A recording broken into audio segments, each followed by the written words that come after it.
मसीह यीशु के नाम में आप सबको सलाम। मेरा नाम पादरी शहरयार है और खुदा के फजल से आज एक बार फिर से मैं आप सबकी खिदमत में हाजिर हूँ ताकि कलाम मुकद्दस की कुछ बातों को आप तक पहुँचा सकूँ।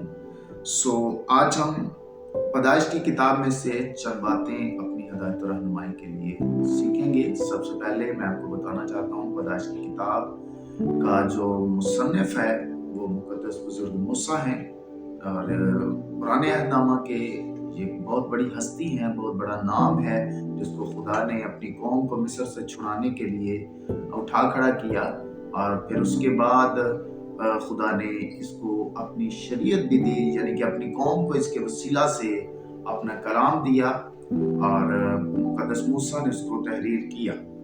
मुकद्दस मूसा ही वो हस्ती हैं जो खुदा के साथ रूबरू होकर सामने जाकर बातें किया करते थे। इस किताब का मुसन्निफ जो है वो मुकद्दस मूसा है। पैदाइश की किताब बाइबल मुकद्दस की यानी के पुराने अहदनामा की सबसे पहली किताब है और इसका लफ्जी मतलब है आगाज होना, आलम वजूद में आना, पैदा होना किसी भी चीज का। हम जानते हैं कि पैदाइश की किताब जैसे कि हम इसका आगाज ही करते हैं तो हमें पता चल जाता है कि इसमें दुनिया की इब्तदा के बारे में बात की गई है। जितनी भी चीजें मार्ज वजूद में आई हैं, चाहे वो इंसान हो, जानवर हो, परिंदे हो, दीगर जितनी भी चीजें हम दुनिया में देखते हैं आसमान पर या जमीन पर, ये सब कुछ जो खुदा ने बनाया है इसका तज़किरा हमें बाइबल मुकद्दस में मिलता है।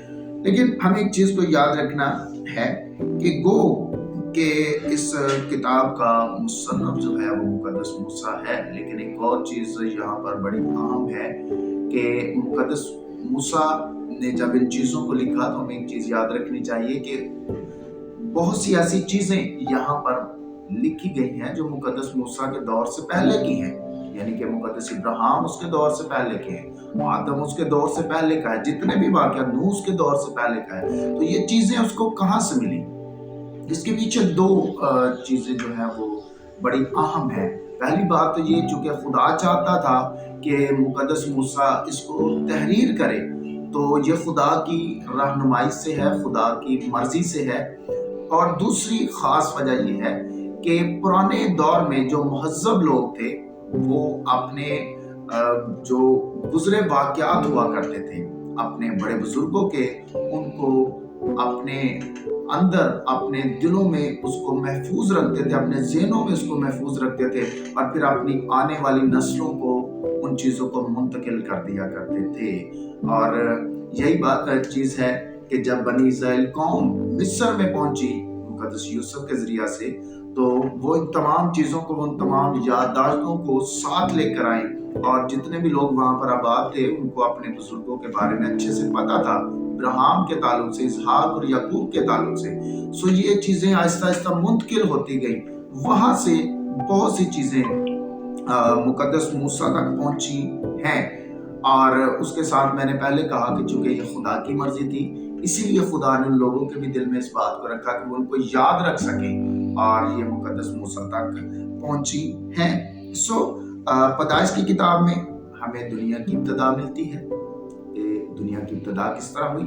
उसके साथ साथ पैदाइशी की किताब में हमें इंसान की इब्तदा मिलती है और इंसान का गुनाह में गिरना, इंसान का बाग़ अदन से निकलना और उसके बाद जो सजाएं सुनाई गई हैं, फिर दुनिया किस तरह आगे बढ़ती है, फिर उसके बाद तूफान नूह का आना और फिर उसके बाद हम देखते हैं कि दुनिया दो हिस्सों में हमको बढ़ती हुई नजर आती है।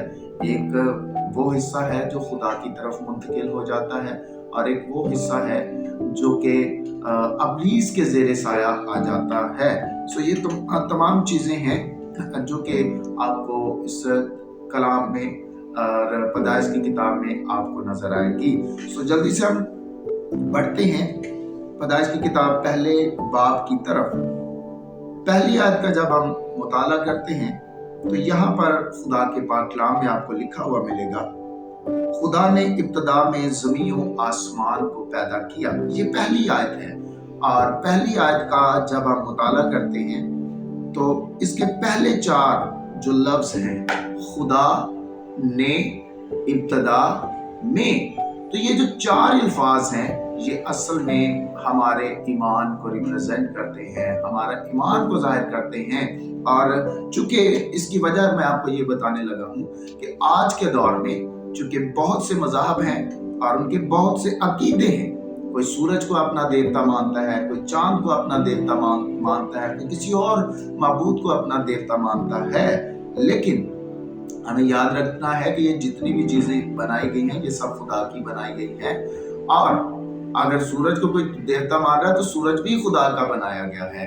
और दुनिया के बहुत सी राय हैं, बहुत से ख्याल हैं, फलां ने इसको बनाया, फलां ने इसको बनाया, लेकिन बाइबल बड़े वाज़ेह अंदाज में इस बात को क्लियर कर देती है कि खुदा ने इब्तदा में ज़मीन और आसमान को बनाया।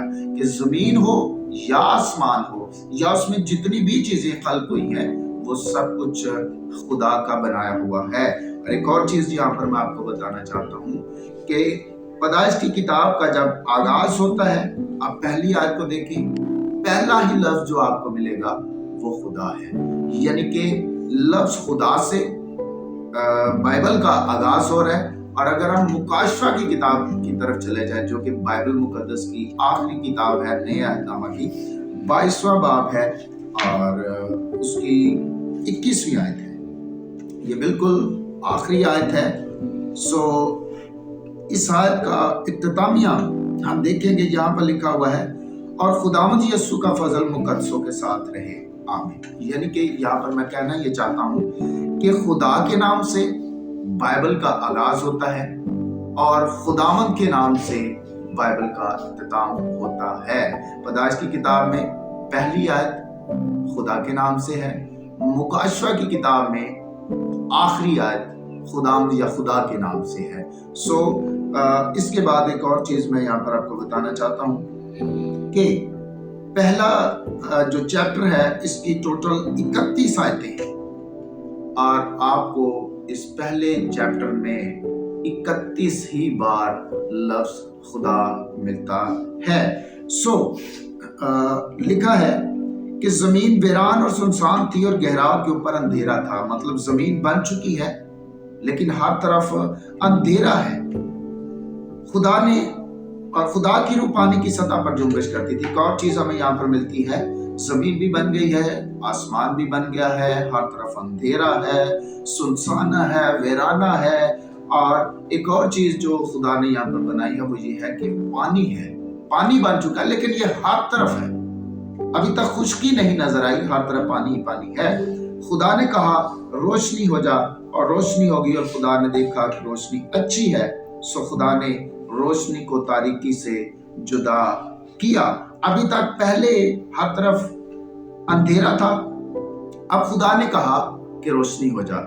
यहाँ पर एक और चीज मैं आपको क्लियर करना चाहता हूँ कि अभी तक ना तो चांद बना है, ना सूरज बना है, ना सितारे बने हैं। ये जो रोशनी है ये खुदा के जलाल की रोशनी है जिसने अंधेरे को खत्म किया है। और अगर हम फिर से एक बार मुकाशफा की किताब में चले जाएं तो वहां पर भी हमें ये चीज मिलेगी कि जब नई जमीन होगी, नया आसमान होगा, वहां पर खुदा का तख्त होगा और वहां पर ना सूरज की रोशनी की जरूरत होगी, ना चांद की रोशनी की जरूरत होगी। वहां पर भी जो रोशनी होगी वो खुदा के जलाल की रोशनी होगी। दुनिया की इब्तदा में भी आप पहली ही आयतों में देख सकते हैं कि अभी तक ना सूरज बना, ना चांद बना, वहां पर जो रोशनी हुई वो खुदा के जलाल की रोशनी थी। दुनिया के इख्तिताम पर भी जब नया ज़मीन, नई आसमान होगी और खुदा के साथ उसके लोग रहेंगे, वहां पर भी जो रोशनी होगी वो खुदा के जलाल की रोशनी होगी। और इसके बाद देखते हैं कि खुदा ने कहा, खुदा ने देखा कि रोशनी अच्छी है। खुदा ने रोशनी को देखकर कहा कि अच्छी है, और खुदा ने रोशनी को तारीकी से जुदा किया। ये चीज जाहिर करती है कि रोशनी और तारीकी का आपस में कोई मिलन नहीं है। रोशनी और तारीकी शुरू से जुदा जुदा है। इसके ऊपर हम आगे चलकर जरूर बात करेंगे, रोशनी और तारीकी के ऊपर, क्योंकि ये एक अलग बहस है। और खुदा ने रोशनी को दिन कहा और तारीकी को रात। ये पहला मौका है कि जब खुदा ने रोशनी को दिन कहा है और तारीकी को रात कहा है। और लिखा है सो शाम हुई और सुबह हुई सो पहला दिन हुआ। सो ये भी पहला मौका है जब दिन और रात का क़याम किया गया। सो ये पहला दिन है जिसमें खुदा ने रोशनी को बनाया और ज़मीन व आसमान बने। उसके बाद खुदा की रूह पानी की सतह पर जुम्बिश कर रही है और खुदा ने रोशनी को बनाया और बनाने के बाद तारीकी से रोशनी को जुदा किया और दिन और रात का क़याम किया। खुदा आज के इस पाक कलाम के वसीला से हम सबको बरकत दे और मेरी आपसे दरख्वास्त है कि वीडियो को ज़रूर एंड तक देखा करें ताकि आप इस वीडियो के वसीला से बरकत भी पा सके और ना सिर्फ इसको देखें बल्कि अपने कमेंट्स भी ज़रूर दिया करें ताकि हमें और ज़्यादा तक़वियत मिल सके और हम और ज़्यादा इसी तरह की वीडियोज़ आप तक लाते रहें। खुदा आपको बरकत दे। शुक्रिया।